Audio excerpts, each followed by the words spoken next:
warahmatullahi wabarakatuh. Kepada yang terhormat dosen pengampu mata kuliah Ulumul Hadis dan juga teman-teman sekalian, selamat datang kembali di seri EduVlog Ilmu Hadis bersama saya Nabila Dwi Andayani dengan NIM 25120042. Alhamdulillah, senang sekali bisa bersapa kembali di video kedua dari rangkaian 10 video tugas UAS mata kuliah Ulumul Hadis. Kalau di video pertama kemarin kita sudah membahas perbedaan antara hadis, sunnah, khabar, athar, dan juga hadis qudsi, maka kali ini kita akan melangkah ke satu tahap yang lebih dalam. Judul pembahasan kita hari ini adalah bentuk-bentuk dan unsur pokok hadis. Pernah nggak sih kalian penasaran? Hadis itu bentuknya hanya sekedar ucapan aja atau ada bentuk lain? Atau ketika kita membaca satu teks hadis utuh di dalam satu kitab, bagian-bagian di dalamnya itu apa aja sih namanya? Nah, di video kali ini kita akan membahas semuanya sampai tuntas. Jadi, tonton sampai habis ya.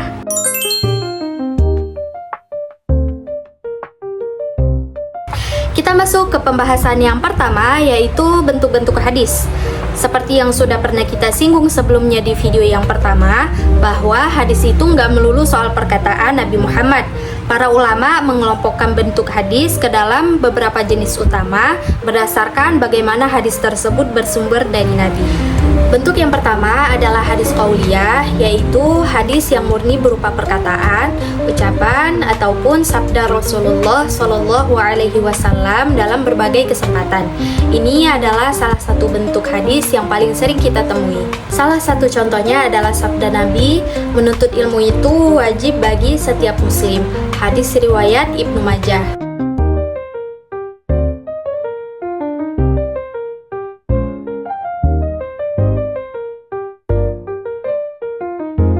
Bentuk yang kedua adalah hadis fi'liyah, yaitu hadis yang berisi penjelasan tentang perbuatan ataupun tindakan nyata yang dilakukan oleh Rasulullah yang kemudian dilihat dan diceritakan oleh para sahabat.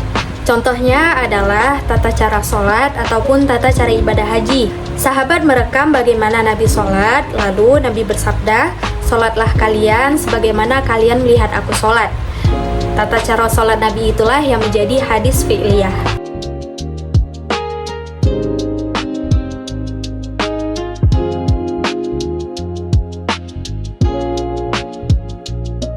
Nah, yang ketiga ini unik, namanya adalah hadis takririyah. Ini adalah hadis yang berupa perkataan ataupun perbuatan sahabat yang dilakukan di hadapan Nabi atau dilaporkan kepada Nabi, tetapi Nabi diam, tidak melarangnya, atau bahkan memberikan isyarat setuju. Nah, diamnya Nabi di sini bernilai hukum, karena Nabi tidak mungkin mendiamkan suatu kesalahan ataupun suatu kemungkaran. Salah satu contohnya adalah ketika para sahabat itu memakan daging sejenis kadal gurun di hidangan makanan. Nabi sendiri tidak memakannya, tetapi beliau tidak melarang para sahabat memakan daging tersebut. Ini menunjukkan bahwa daging tersebut adalah halal.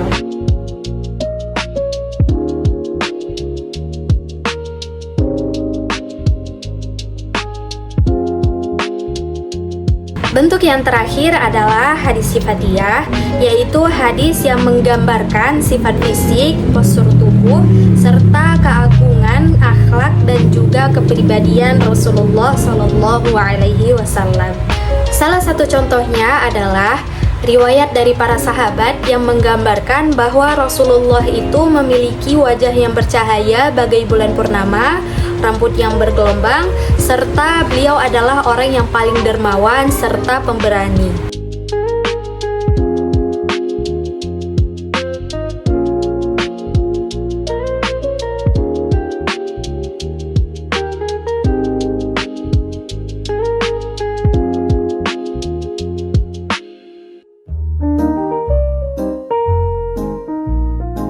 Sekarang kita pindah ke pembahasan yang kedua, yakni adalah unsur pokok hadis. Nah, jika kita mengibaratkan hadis sebagai sebuah bangunan, maka unsur pokok ini adalah fondasi, tiang, dan juga atapnya.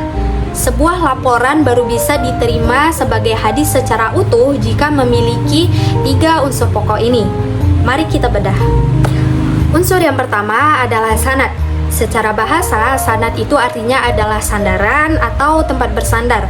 Sedangkan secara istilah, sanad itu adalah silsilah atau rangkaian para periwayat hadis yang menyampaikan matan hadis tersebut dari sumber pertamanya, yakni Nabi Muhammad, sampai kepada kita atau kepada imam yang membukukannya. Gampangnya begini, kalau ada teks yang berbunyi dari Imam Bukhari, dari Musaddad, dari Yahya, dari Syu'bah, dari Qatadah, dari Anas bin Malik, dari Nabi SAW. Nah, deretan nama-nama dimulai dari Imam Bukhari hingga Anas bin Malik. Nah, inilah yang disebut sebagai sanad.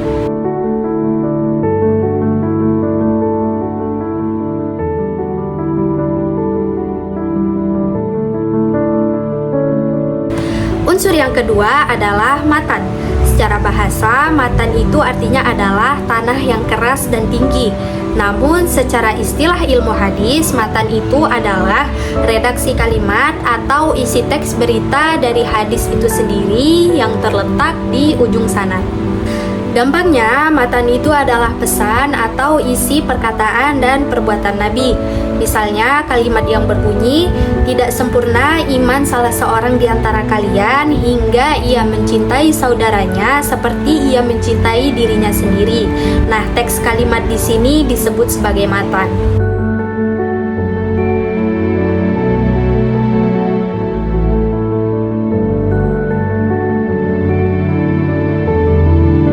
Unsur yang ketiga adalah rawi.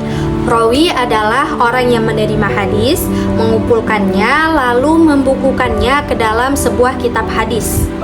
Bedanya dengan sanad adalah orang-orang yang ada di dalam sanad itu disebut sebagai periwayat, tetapi orang terakhir yang membukukan hadis tersebut ke dalam kitab buatannya disebut sebagai rawi utama ataupun mukharrij. Contoh rawi yang terkenal adalah seperti Imam Bukhari, Imam Muslim, Imam Abu Dawud, Imam Tirmidzi, dan lain-lain. Makanya di akhir hadis itu sering ada tulisan hadis riwayat Imam Bukhari, yang berarti itu rawinya adalah Imam Bukhari.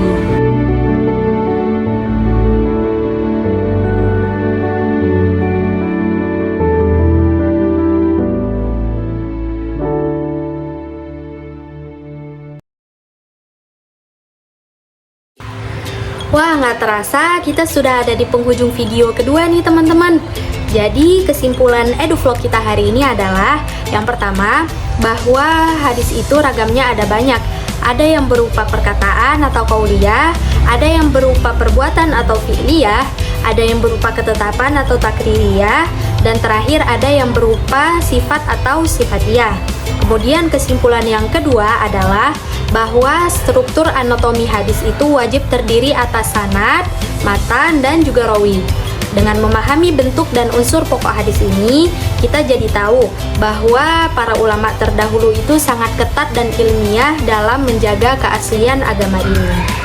Terima kasih telah menonton video ini. Mohon maaf atas segala kekurangan. Saya Nabila Dwi Andayani pamit undur diri. Wabillahi taufiq wal hidayah. Wassalamualaikum warahmatullahi wabarakatuh. See you on the next video.